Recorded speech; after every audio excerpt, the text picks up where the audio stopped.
शुरू करें? तो हेडिंग क्या डालोगे इसकी? इसकी हेडिंग डालो तुम सल्तनत काल के प्रांतीय राज्य। क्या डालोगे हेडिंग? प्रांतीय राज्य। मतलब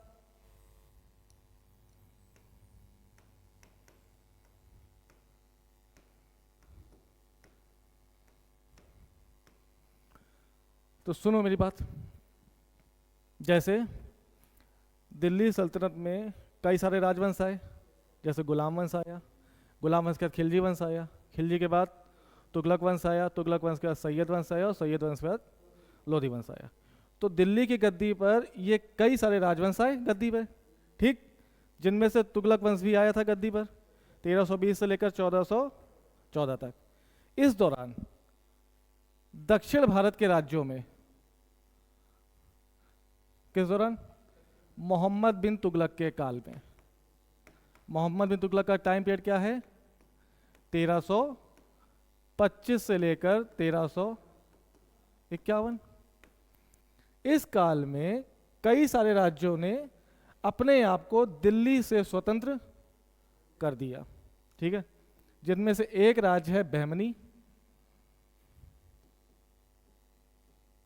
और दूसरा राज्य है विजयनगर।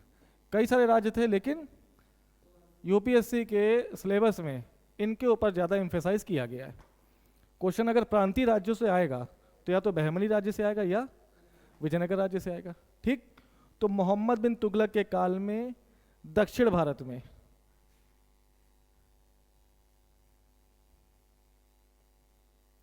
तुंगभद्रा नदी, सॉरी कृष्णा नदी और तुंगभद्रा नदी, ये कौन सी नदी है?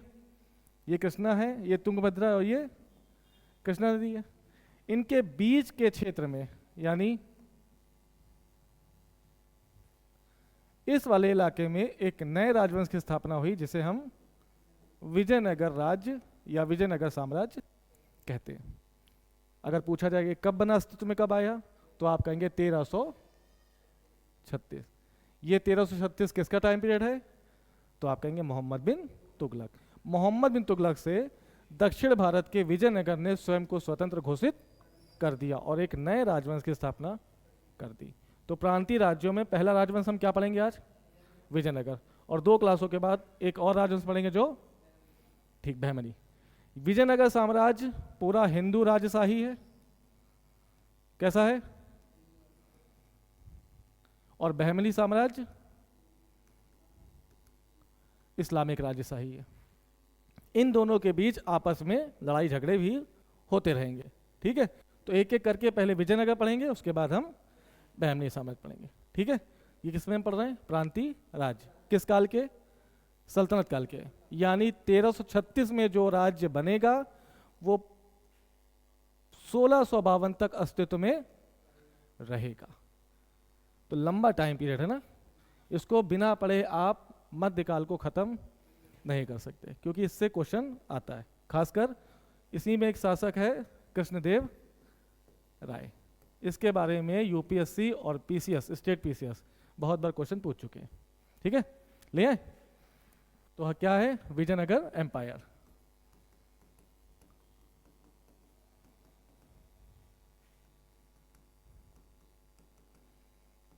टाइम पीरियड 1336 से 1652, यानी लगभग लगभग अगर देखा जाए तो 300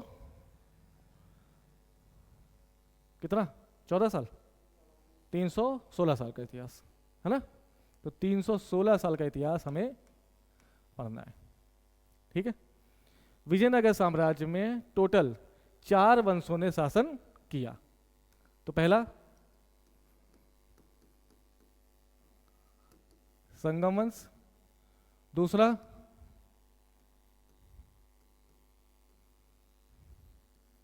सालू वंश, तीसरा तुलु वंश और चौथा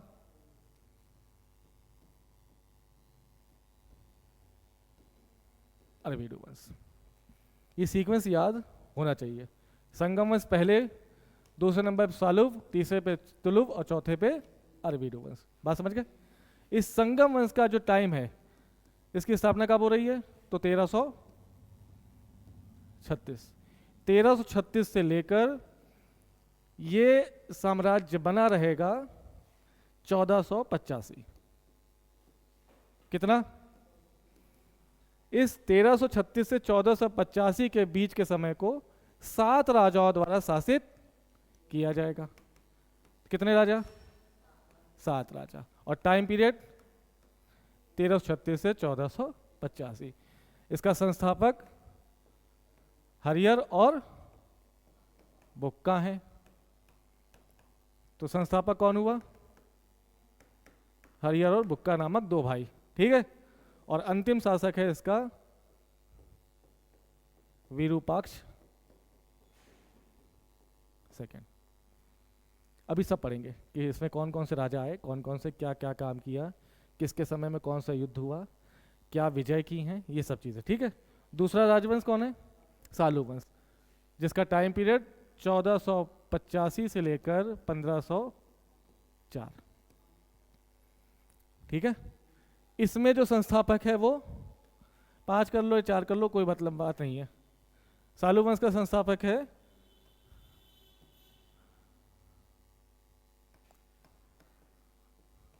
सालुव नरसिंह, और इसका अंतिम शासक है इम्माड़ी जयसिंह।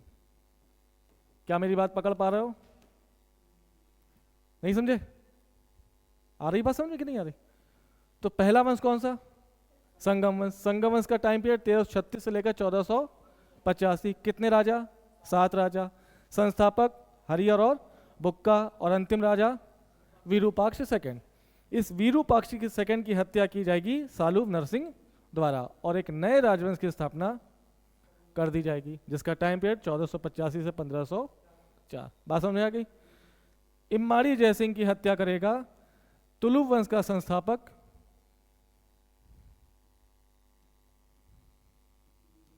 वीर नरसिंह। ठीक है। वीर नरसिंह पहला शासक। इसका सबसे महत्वपूर्ण शासक है कृष्णदेव राय, और अंतिम शासक है सदाशिव राय। हाँ या ना? और सदाशिव राय की हत्या करी जाएगी अरवाड़ी वंश के संस्थापक तिरुमल द्वारा। किसके द्वारा? तिरुमल। तो अरवाड़ी वंश के संस्थापक कौन है? तिरुमल है। और इसका अंतिम शासक है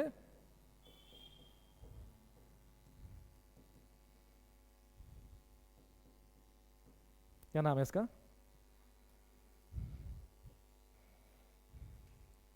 इसका नाम क्या है? देखो जरा एक बार, नाम है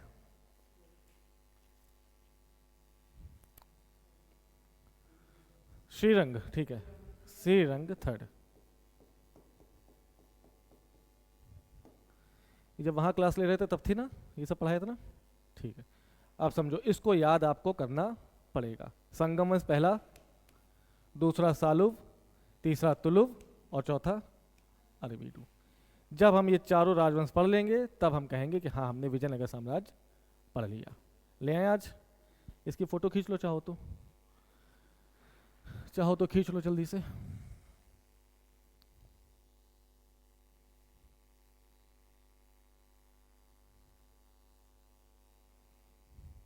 खींच लिया?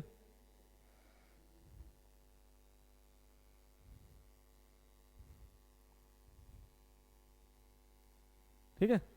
अब सुनो, समय है 1336 और विजयनगर में एक हिंदू राजवंश स्थापित हो रहा है। ठीक है। हरियर और बुक्का नामक 2 भाइयों के प्रयत्नों से दक्षिण भारत तुंगभद्रा और कृष्णा नदी के तट के पास एक हिंदू राजशाही वंश स्थापित हो रहा है, जिसका नाम विजयनगर साम्राज्य है। ठीक है। इसका पहला वंश संगम वंश है। हरियर और बुक्का दोनों भाइयों ने अपने पिता संगम के नाम पर इस वंश को स्थापित कर दिया।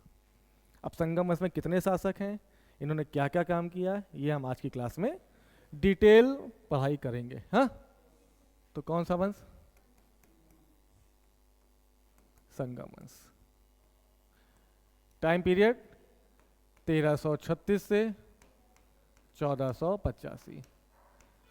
क्या आप याद रखेंगे ये टाइम, है ना? पहला शासक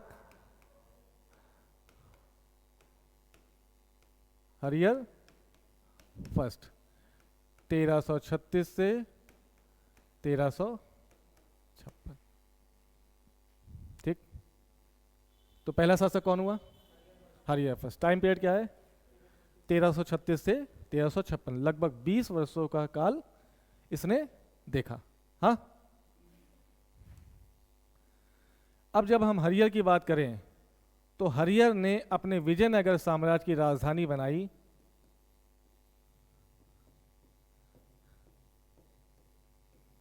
एनाकोंडी। तो विजयनगर साम्राज्य की पहली राजधानी क्या है? एनाकोंडी। पूरे विजयनगर के साम्राज्य में यानी 1336 से लेकर 1652 तक विजयनगर ने अपनी 4 राजधानियों को परिवर्तित किया। तो पहली राजधानी कौन सी है? एनाकोंडी। दूसरी राजधानी विजयनगर। तीसरी राजधानी पेनकोंडा और चौथी राजधानी चंद्रगिरी।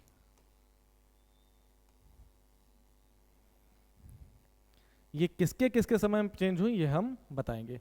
तो विजयनगर यानी हरियर ने अपनी पहली राजधानी किसको बनाया? एनाकोंडी को। 1336 से लेकर 1342 तक ये जो शासन करेगा वो कहां से करेगा? एनाकोंडी से। 1342 में इसने पहली बार राजधानी का परिवर्तन किया। कब किया? 1342। और एनाकोंडी से राजधानी परिवर्तित करके इसने अपनी दूसरी राजधानी विजयनगर को बना दिया। ओके, पक्का? अब जब ये पहला शासक है तो ये विजयनगर के साम्राज्य को विस्तारित करेगा, तो ये कई सारे युद्ध करेगा और उनको अपने साम्राज्य में मिला लेगा। तो दूसरा टॉपिक क्या है? इसके द्वारा की गई विजय।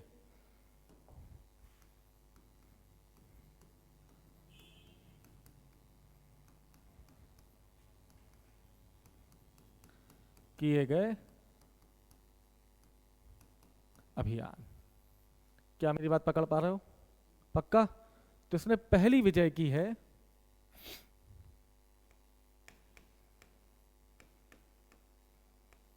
होयसल राज की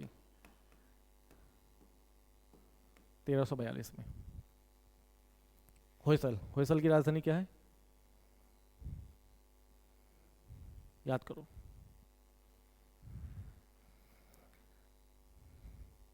अलाउद्दीन खिलजी ने होयसल का अभियान किया था।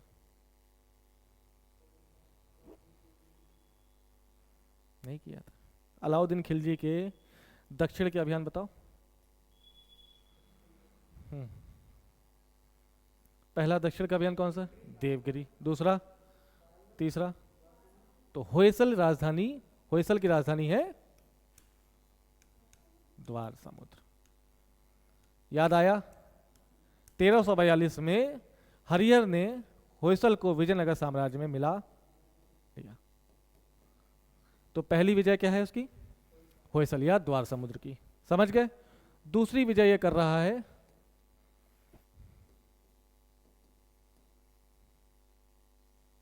1342। ठीक, दूसरी ये कर रहा है कहाँ की? नहीं याद आ रहा। 1352 नहीं, 1346। ये दूसरी विजय कर रहा है। क्यों नहीं आ रहा इस समय याद?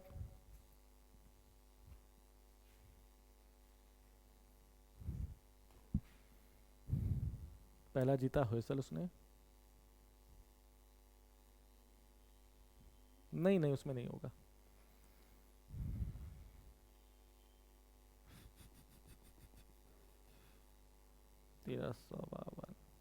नहीं याद आ रही है, चलो दूसरी भी बताएंगे। फिर इसके बाद 1352 में ये विजय कर रहा है रायचूर 2 दोबाब की। किसकी? 1352 में 1352 में रायचूर 2 दोबाब की विजय कर रहा है रायचूर 2 दोबाब की। 1352 में ये विजय कर रहा है रायचूर 2 दोबाब की। 1352 में 1352 में रायचूर 2 दोबाब की विजय कर रहा है रायचूर 2 दोबाब की। किसकी? ये क्या है? रायचूर दोआब क्या है? किन दो नदियों किनारे है रायचूर, या किन दो नदियों के बीच में है रायचूर? नहीं पता है? देखो, ये जा रही है कृष्णा और ये जा रही है तुंगभद्रा। अब देखो, कोई अगर क्षेत्र है वो दो नदियों के बीच में है तो कैसा होगा? काफी उपजाऊ होगा ना, होगा कि नहीं होगा? और इस उपजाऊ क्षेत्र को जीतने के लिए हर राजा प्रयास करेगा, और इसी रायचूर के लिए विजयनगर और बहमनी साम्राज्य के बीच संघर्ष की स्थिति उत्पन्न हो गई। मेरी बात समझे? 1352, ठीक है। और एक अंतिम अभियान कर रहा है वो, किसका? मदुरई का, याद आ गया। 1346 में कदम राजवंश को ये जीत रहा है। और कदम राजवंश कहां पर है? कर्नाटक, ठीक है। तो पहली विजय कौन सी है? 1342 होयसल, दूसरी विजय कदम राजवंश की, तीसरी विजय रायचूर दोआब की, और चौथी विजय मदुरई। मदुरई कहाँ है? तमिलनाडु। मेरी बात समझे?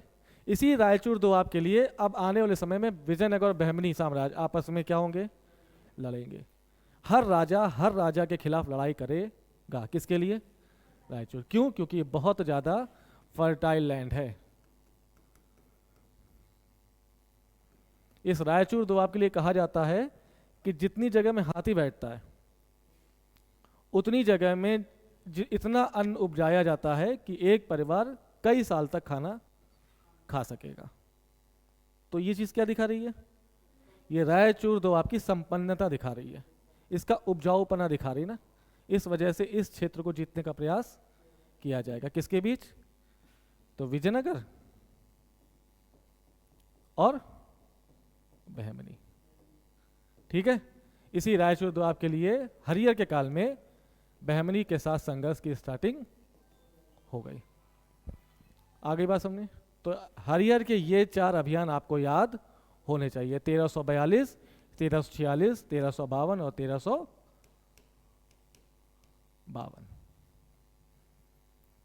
ठीक है, पक्का। इसके बाद दूसरा शासक कौन है?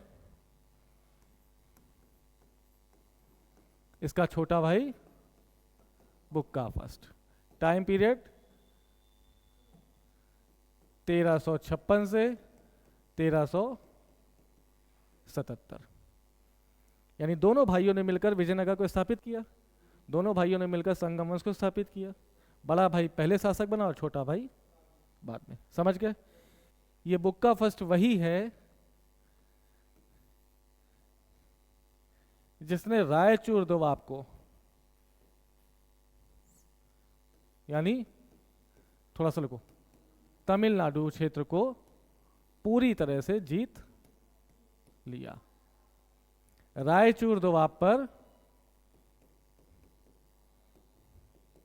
अधिकार स्थापित कर लिया। तो ये अपने भाई से भी थोड़ा शक्तिशाली शासक है। उपाधि पूछा जाता है, इसकी उपाधि क्या है? तो उपाधि आप याद रखिएगा, याद रखना, ठीक है। उपाधि इसकी है वेद मार्ग प्रतिष्ठापक।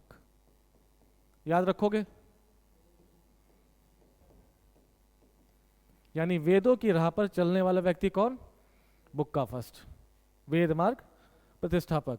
इसने पूरे भारत के दक्षिण भारतीय राज्य को, यानी यहां से इसने स्टार्ट किया और यहां तक इसका साम्राज्य विस्तार हो चुका। तो इस तरफ का क्या है? भारत के सागर है। कौन सा समुद्र है? अरब सागर। और इस तरफ क्या है? बे ऑफ बंगाल। क्या बुक्का फर्स्ट का शासन साम्राज्य अरब सागर से लेकर बंगाल की खाड़ी तक है? इस वजह से इसको 2 समुद्रों का अधिपति भी कहा गया। तो 2 उपाधि याद रखना बुक्का की। कौन कौन सी? वेद मार्ग प्रतिष्ठापक और दूसरी 2 समुद्रों का स्वामी।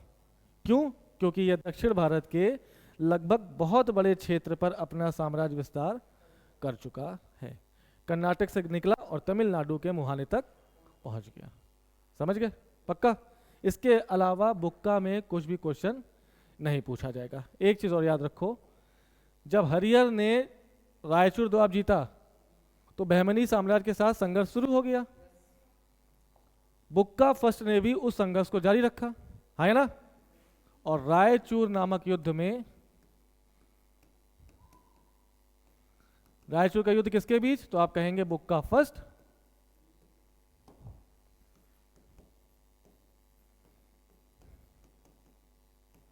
किसके बीच, बुक्का फर्स्ट और दूसरा बहमनी साम्राज्य शासक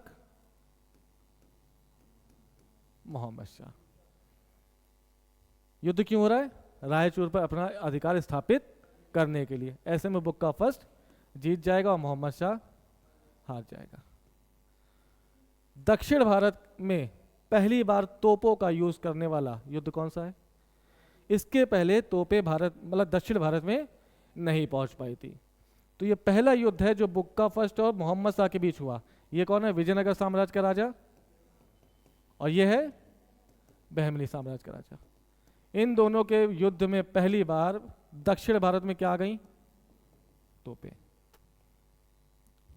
समझ गए, पक्का। यानी दोनों की सेनाओं ने तोपों का भरपूर इस्तेमाल किया। आते आते टाइम आ गया 1377। नेक्स्ट शासक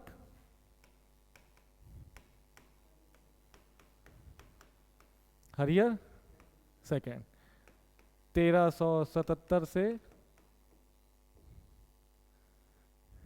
1404। अभी तक हरिहर की कोई उपाधि थी, बुक्का फर्स्ट की उपाधि थी, वेद मार्ग प्रतिष्ठापक और 2 समुद्रों का स्वामी। क्या ऐसा कोई राजा भी दिखा 2 शासकों में कि राजा महाराजा या राजाधिराज महाराजाधिराज की उपाधि ले रहा है? नहीं। तो ये पहला शासक है विजयनगर का जो स्वयं को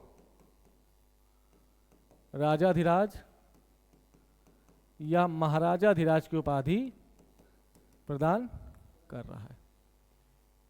मेरी बात समझे, पक्का। यानी ये अपने पूर्ववर्ती 2 शासकों से और अधिक शक्तिशाली है। इसने तमिलनाडु को पूरी तरह से अपने अधिकार क्षेत्र में मिला लिया। समझ गए, इसने मदुरई को पूरी तरह से अपने अधिकार क्षेत्र में मिला लिया। इसने कदम राजवंश को पूरी तरह से अपने अधिकार क्षेत्र में मिला लिया। यानी विजयनगर साम्राज्य अब धीरे धीरे क्या हो रहा है, एक्सपेंड हो रहा है। आ गई बात समझ में, बस इतना याद रखोगे। तो राजाधिराज और महाराजाधिराज की उपाधि किसने ली, हरिहर सेकंड। टाइम पीरियड 1377 से 1404। That's it. कितने शासक हो गए, 3। चौथा ले आओ,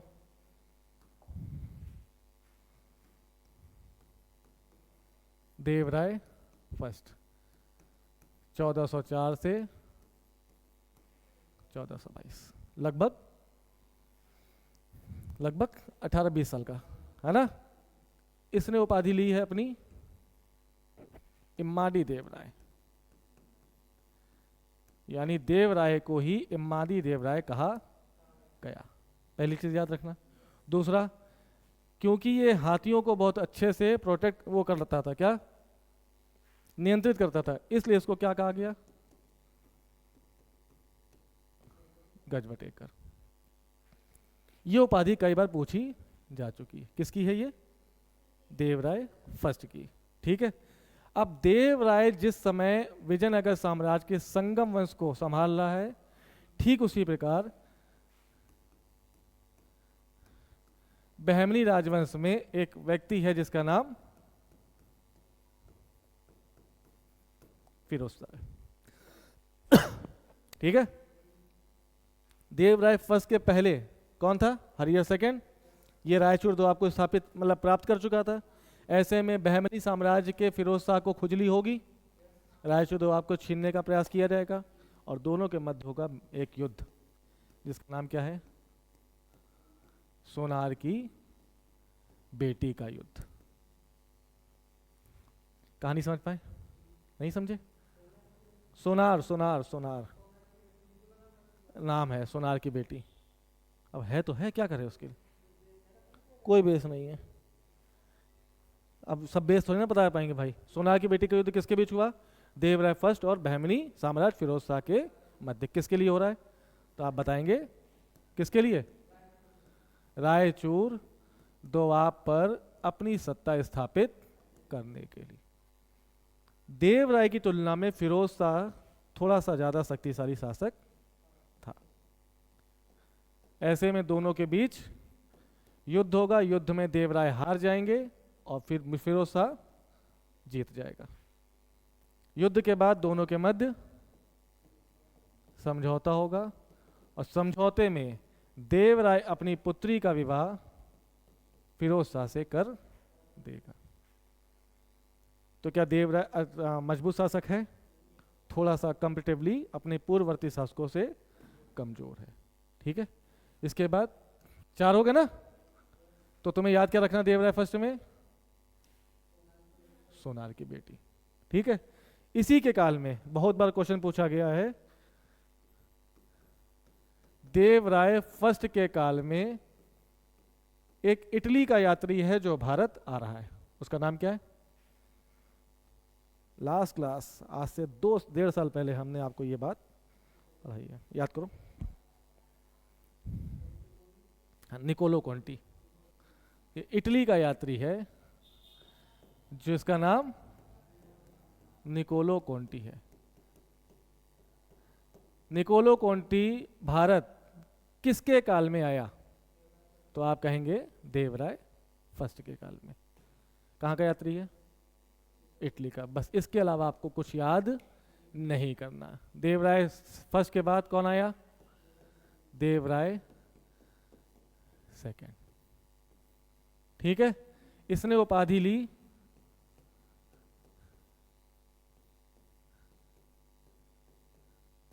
इम्माडी देवराय। यानी इम्माडी मतलब, कोई पूछे इम्माडी का मतलब क्या होता है तो क्या बताओगे? इम्माडी का मतलब क्या होता है? गर्मी बहुत हो रही है यार, सर दर्द होने लगा। इम्माडी का मतलब होता है प्रौढ़। प्रौढ़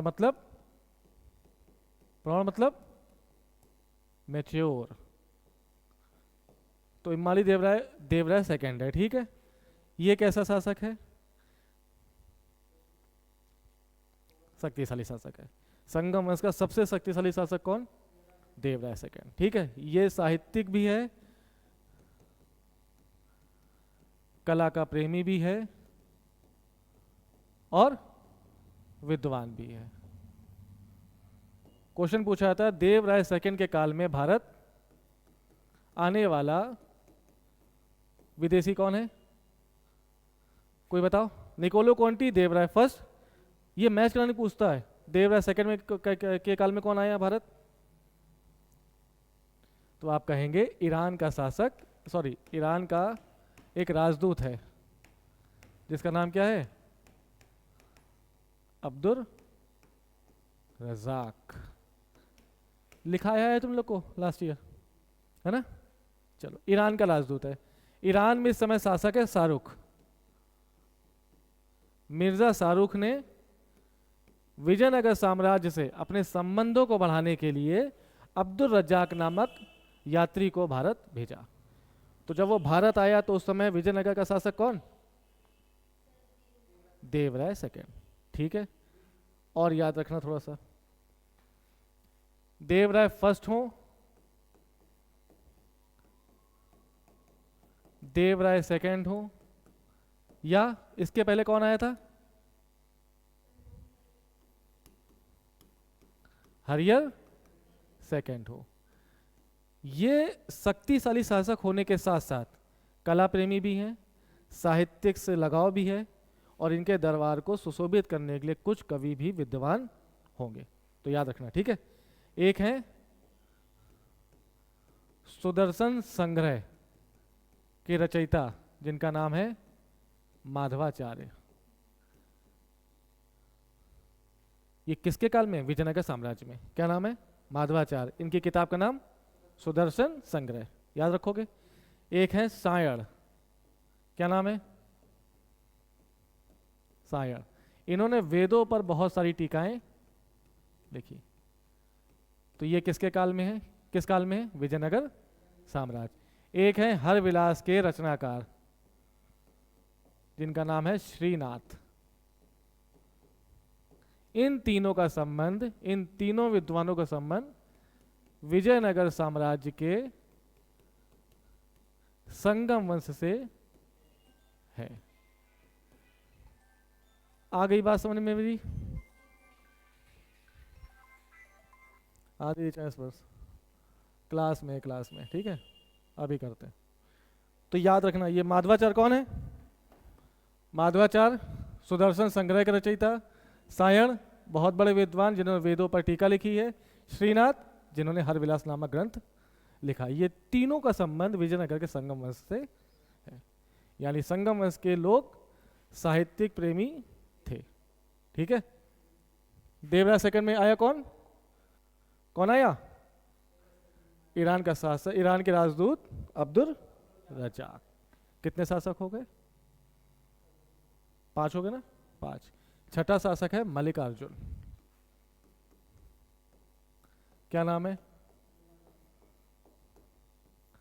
टाइम पीरियड 1414 से 24 से 1446। कहीं 22 लिखा होता है, कहीं 24 लिखा होता है, इसमें कंफ्यूजन नहीं लेना। अच्छा एक चीज और, प्राचीन भारत हो, पूर्व मध्यकाल हो या मध्यकाल हो, आज तक 15-20 सालों के इतिहास में सिर्फ 3 राजाओं का शासनकाल पूछा गया है।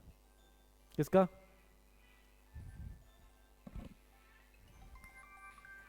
हेलो, क्लास ले रहा है, अभी टाइम लगेगा। ठीक है, तो या तो 22 लिखा हो या 46। हाँ, क्या क्या कह रहे थे अभी हम? समय काल पूछा गया है, जो मतलब नहीं होता कि किस समय बैठा गद्दी पर, किस समय तक ये गद्दी पर रहा। किसका किसका ध्यान रखना। अच्छा, ये टाइम पीरियड किसका है?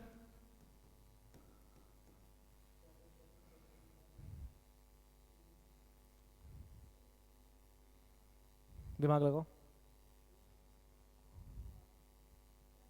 बहुत बढ़िया।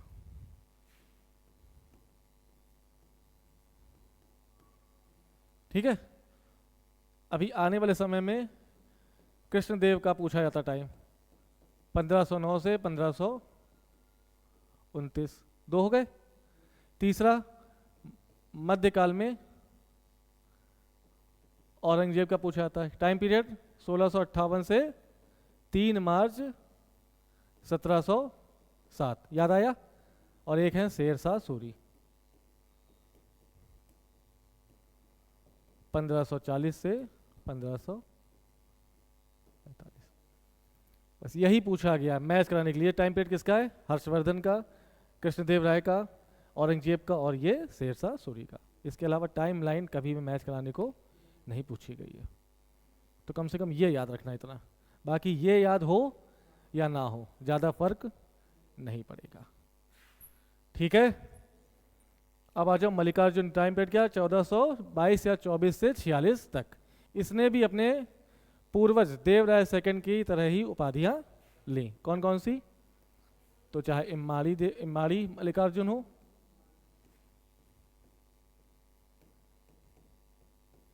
इसी को क्या कहा गया? प्राण मल्लिकार्जुन। इसी को ही इसने भी गज बटेकर की उपाधि धारण की। तो जब मैच हो रही उपाधियां तो कभी भी नहीं पूछेगा। ठीक है, बस मल्लिकार्जुन के बाद याद रखना कि मल्लिकार्जुन के काल में एक चीनी यात्री भारत आया है। क्या नाम है उसका? माहुआन। बस अब इससे क्वेश्चन क्या बनेगा? बस यही बनेगा, देखना। एक तरफ लिख देगा बस निकोलो कोंटी, अब्दुल रजाक, माहुआन, और एक आ जाएगा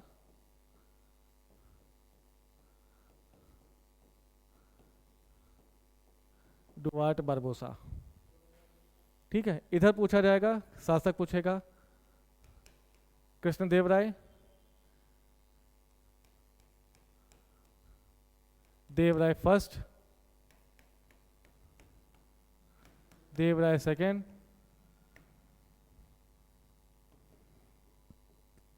मल्लिकार्जुन। लगाओ जरा, माहुआन मल्लिकार्जुन हो गए। और बताओ, Niccolo Conti Devaraya first, Abdul Razzaq Devaraya second और डुआर्ट बारबोसा के एस कृष्णदेव राय। ये क्वेश्चन बहुत बार पूछा गया। निकोलो कोंटी किसके शासनकाल में भारत आया, अब्दुल रजाक किसके शासनकाल में भारत आया, जैसे हुएन सांग किसके शासनकाल में भारत आया था? हाँ? आगे पढ़ते जाओ पीछे भूलते जाओ, आगे पढ़ते जाओ पीछे भूलते जाओ। पीछे झाड़ू वाड़ू लगाए हो क्या? आगे बढ़ रहे हो फिर साफ पीछे है, या मोर वोर हो पंख फैला के सारी गंदगी साफ कर रहे हो? ये गंदगी नहीं भैया, इसको एब्जॉर्ब करो। हर्षवर्धन काल में आई, ये देखो लड़की। अच्छा बताया था, इसने बताया था? अरे वाह। तो हाँ, अब इसे कौन सुनाई देगा भाई? फाइयान किसके काल में आया बताओ फिर?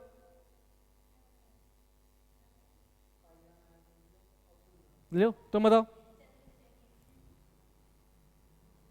सेल्यूकस किसके काल में आया भारत?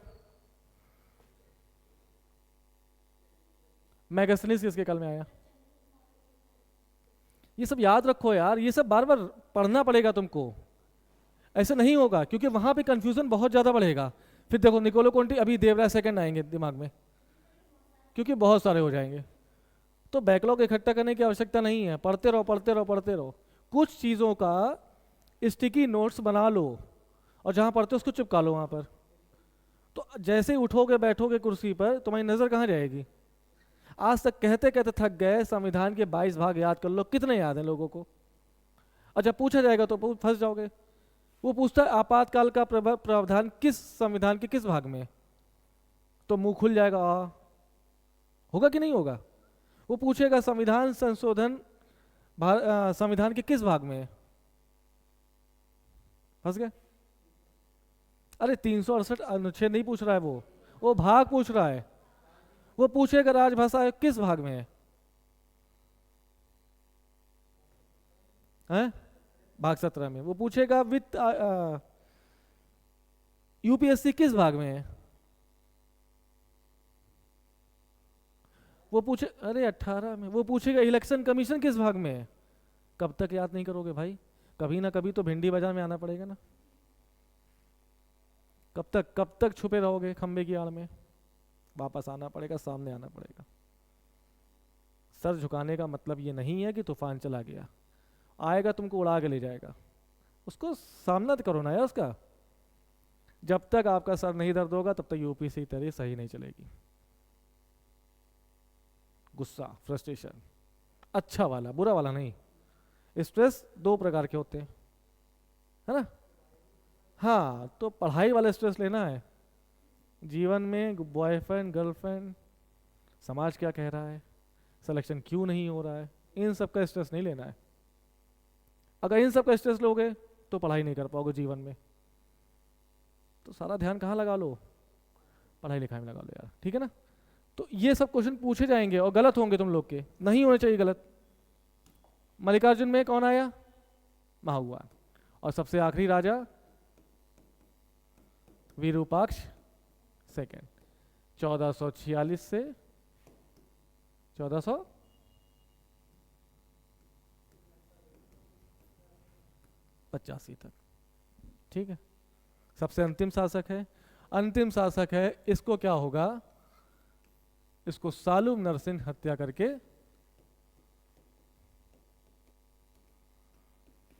एक नए राजवंश की स्थापना कर देगा जिसका नाम सालुम वंश। बेटा है विरूपाक्ष का, बेटा कौन है? सालुम। अपने ही पिता को मार देगा और गद्दी को प्राप्त कर लेगा और एक नए राजवंश की स्थापना कर देगा जिससे हम क्या कह रहे हैं? सुलुविया सालुम वंश। क्या मैं ये बात पकड़ पाए? और इसको, इस घटना को विजयनगर साम्राज्य में क्या कहा गया? प्रथम बाला प्रहार। प्रथम बाला प्रहार का मतलब बल के द्वारा प्रहार किया गया और प्रहार करके सत्ता का परिवर्तन कर दिया गया, और करने वाला कोई और नहीं बल्कि बाप बेटे हैं। तो वीरूपाक्ष सेकंड की हत्या की है सालुव नरसिंह ने, और एक नए राजवंश की स्थापना कर दी जिसे सालुव वंश के नाम से जाना जाता है। इस प्रथम घटना को क्या कहा गया? प्रथम बाला प्रहार, यानी एक नए राजवंश के अस्तित्व में आना। क्या समझ गए मेरी बात? पक्का? तो ये था संगम वंश। टाइम पीरियड क्या है फिर से एक बार थोड़ा रिपीट देखो, याद रखना। इसका टाइम पीरियड 1336 से 1485। संस्थापक तो पहला शासक हरियर, दूसरा शासक बुक्का फर्स्ट, इसको हरियर फर्स्ट ले लो। टाइम पीरियड 1336 से 1356, 20 साल का। बुक्का फर्स्ट 1356 से लेकर 1377, 21 साल का। इसके बाद हरियर सेकंड 1377 से कितना है? 1404। हरियर सेकंड के बाद देवराय फर्स्ट 1404 से 1422। उसके बाद देवराय सेकंड 1424 से 1446। उसके बाद 1 2 3 4 5 मल्लिकार्जुन। कितने हो गए?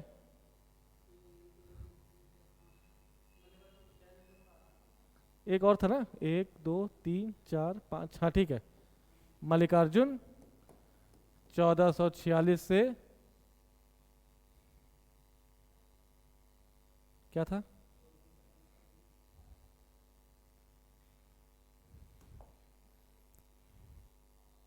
कुछ गलत है ये। 1442 से 1400, नहीं याद है, टाइम नहीं याद आ रहा, कोई बात नहीं। और आखिरी में इसके बाद कौन है? वीरूपाक्ष सेकंड, जो कब से कब तक और 1485 तक गद्दी पर बैठेगा। अंततः इसी का बेटा सालुव नरसिंह इसकी हत्या कर क्या कर देगा? सालुव वंश की स्थापना कर देगा। और सालुव वंश कहाँ से कहाँ तक? 1485 से 1504। क्या मेरी बात समझ गए? बाकी कल के जो 3 वंश हैं उसमें से सबसे इंपॉर्टेंट कृष्णदेव राय, उस पर थोड़ी ज़्यादा चर्चा करेंगे, और तीनों राजवंश कल निपटा दिए जाएंगे। मेरी बात समझ गए? तो कल की क्लास थोड़ा सा देख लो क्या क्या होगा। कल हम पढ़ेंगे सुलभ वंश 1485 से 1504।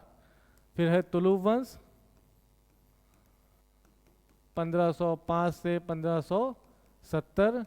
उसके बाद है अरवीडू वंश 1570 से 1652। और सबसे शक्तिशाली शासक, सबसे महान शासक इस राजवंश से संबंधित, जिसका नाम क्या है? कृष्णदेव राय। विजयनगर का सारा इतिहास एक तरफ, कृष्णदेव राय का सारा इतिहास एक तरफ। मेरी बात समझे? सारा ध्यान किधर रहेगा? बाकी मिलते हैं हम लोग कल, ठीक है? चलो बाय।